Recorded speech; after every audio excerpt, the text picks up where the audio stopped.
Hello everyone, today I will teach you a lot of positional and strategical concepts for chess beginners and amateur who aim to reach 1800 FIDE. So let's just start with the very first concept, which is basically identifying good pieces versus active pieces. So just for this example, I will be talking about e4, e5, but we could be talking about the Sicilian or about any other opening because active pieces can basically happen in every single game. Let me give you an example. A good piece is a piece that basically acts in the center. An active piece is a piece that is in the center. And this is why, for example, the Scotch game is playable because white only gets an active piece. It doesn't really import anything. It's not that suddenly there is brutal tactic or anything, but if there is a tactic, this is normal. And this is why when we're talking about strategy, we're talking about identifying potential struggles in the long run. And having an active piece in the center is usually a good way to actually create and or face issues in case your opponent has active pieces in the center. Let's just keep going with the second example. For the second episode, or the second part, we will be talking about lead in development and how we can basically affect your chess games with more examples this time.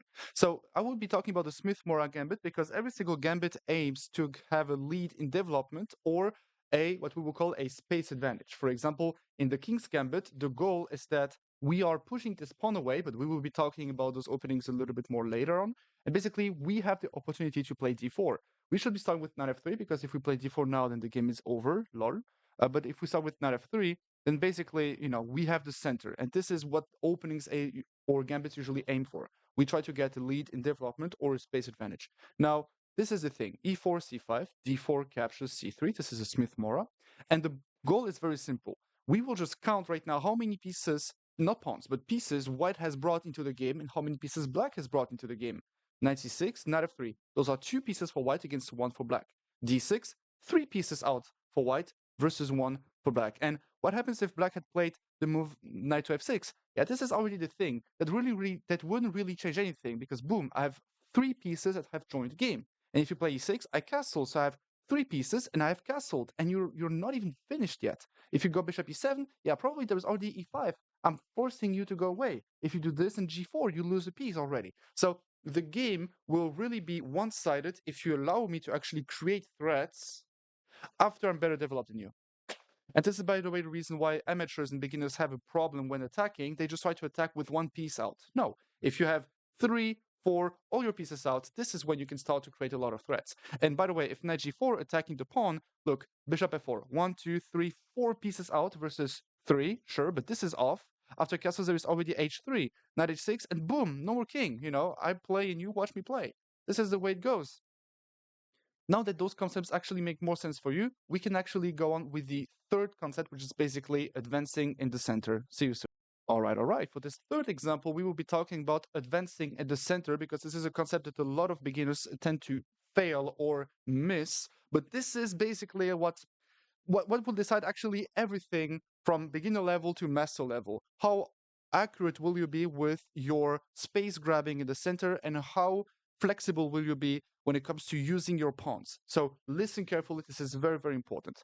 Let's just say we talk about the Queen's Gambit. The Queen's Gambit is the cleanest example there is to actually talk about advancing and basically this huge battle of squares in the center. If you have watched my last video on how to beat the London system, you probably know that in the London system, as black, we want to trade the e pawn for the d pawn because white just gets the e5 square instantly. And I basically showed you how to organize this pawn push because we can't play e5 instantly, we're just losing a pawn. You can just watch the video to learn more from that. But basically, I wasn't finished and I couldn't really explain that there is a element which is basically called controlling the center in chess. When white plays d4, white's threat is to play e4. When white plays e4, white's threat is to push d4. If you allow me to have 2 pawns in the center, then I get 2 open bishops and I have more space. White is basically better. So this is why, by the way, after e4, the orthodox answers are e5 and c5 to prevent d4. Or why after d4, d5, this is basically an orthodox answer. We're just controlling the e4 square. And this is why the Queen's Gambit exists, where if you capture, then suddenly I can play e4, and boom, 2 pawns in the center, and this pawn is weak. The same thing in the King's Gambit, we just talked about it, f4, and if you capture, I have the opportunity to play d4, because your pawn is no longer controlling the d4 square.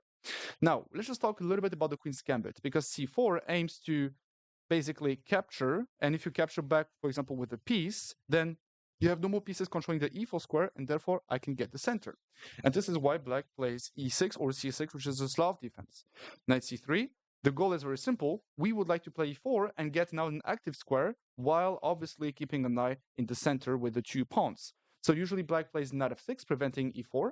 Now bishop g5.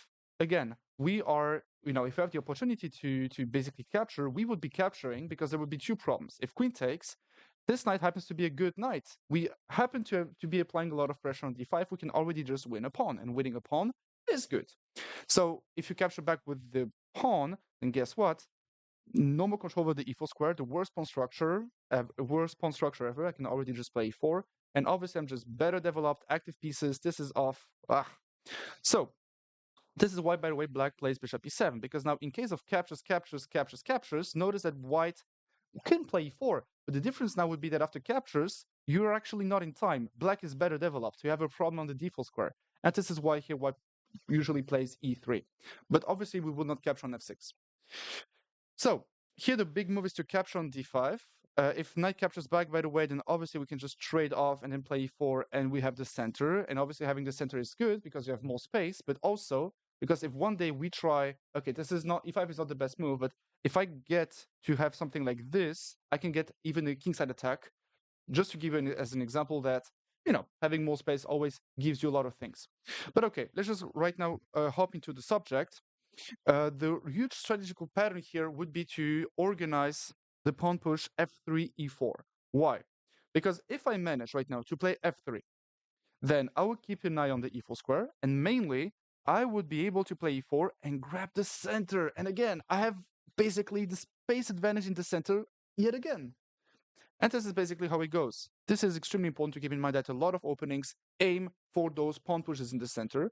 We can just play any opening. Every single opening has a very typical pawn push that looks like that.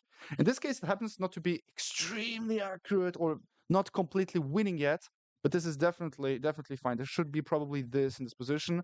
And this is, by the way, the reason why on a theoretical aspect, here the best move is to go king h1, because let's just say you do something, doesn't matter. e4 captures bishop e6, this knight g4, I have bishop g1. So just a small note in case you want to play the queen's gambit. But okay, now that you understand that every single opening is based on those pawn pushes in the center, we can just go on with the next subject, which is basically outposts. All right, for this first concept, we have basically outposts. And outposts are extremely important in the sense that they can literally give you winning advantage instantly. Why am I talking about that? Okay, I'm overselling it a little bit, but you will get the point in a second. Notice the knight on e5. It is on the e5 square. It's controlled by a pawn. And somehow, there isn't a single black pawn that can fight against this e5 square. This d pawn was eventually one of the main defenders, but it's on d5. It can no longer move back. Same thing for the f pawn. This pawn can no longer move back to f6, and therefore the knight is basically undislodgeable. And what is the difference right now between the knight on e5 and the knight on e4? Because the knight on e4 is basically also on an outpost, but actually not really. In that case, we will have the option of playing f3, changing the knight away, eventually. Now, there is another element. I can play bishop takes, and you might think, oh no, but Loris, bishops are better than knights, because I've learned from Ooga Booga on YouTube that, the bishop is better than the knight. Let's just compare this bishop and this knight. This is a very active knight in the center. It's being controlled by a pawn. It can no longer be dislodged by any other pawns. It's applying a lot of pressure absolutely everywhere, and this bishop cannot dislodge the knight. So guess what? The knight is stronger than the bishop in that case. And the knight is basically controlling so many squares on the king side. If I want to attack on the king side, I can. If I want to apply pressure on the queen side, I can. This bishop probably has one good diagonal, but let's just say this happens. That's it. Diagonal is empty, right? So it's basically just to keep in mind that if you have an outpost, you can usually create a lot of threats on the squares from which you're controlling, from the you can create a lot of threats on the squares you're controlling from the outposts. Yeah, exactly. Perfect. Let's just go on with the last strategical concept. So now the last strategical concept, this is basically something called alignment, and alignment will already go in something, basically in a group called weak signals. So weak signals are basically elements that can give you signals in a position that something is off in your position or your opponent's position. Usually we're talking about the king safety, we're talking about unprotected pieces, we're talking about unresolved attention. Attention is when something can be captured. unresolved tension means, oh, something can actually be captured already for a couple of moves, and it's time to actually calculate what happens if the capture happens to be played. And one of those weak signals are also alignments, and we will be talking about them because those are probably one of the most important ones. There are also pawn breaks, but pawn breaks were already discussed in the second chapter. So let me just show you a small example. So in the King's Indian, there is a concept that I got taught by Daniel Naroditsky, rest in peace. And basically, there is a line which is bishop e2, which is not bad. Basically, black wants to play this, and push. With the bishop right there, it's that doesn't really happen, you know. So knight bd7, castles, a5. Why? Because black would like to play knight e4 without actually getting chased away by the b4 pawn. So a5, this is absolutely normal. Queen c2, knight c5. And here the pawn is actually getting attacked, but everything is protected. So one of the main ideas here for white is usually to push on the queen side with something like a3, b4. But if you play a3, then there is a4 and you can't move anymore. The knight would just jump on b3 and you're just getting completely paralyzed. So a mistake that happens often for white is to play rook b1 thinking, hey, but now I can just play b4, open up the queen side, and I will have an active rook. But alignments. Notice that the queen and the rook are both lined up on the same diagonal. And here there's already a winning tactic. There is knight takes e4. And the problem is that as white, you might think, okay, but I just captured the knight and I'm the king of the jungle, right? But knight takes back. You get a recapture, you know, otherwise you're down a piece with bishop f5. And you lose the rook because you're getting skewered. There's basically this alignment. Think about alignments when you will be training a calculation, and trust me, you will win a lot of rating points because, again, alignments are being missed the whole freaking time. Thank you very much. That was actually a pleasure. Subscribe to the channel, like, share, join the online chess club. You have all the links in the description. That is a pleasure for me. See you in the future. Take care.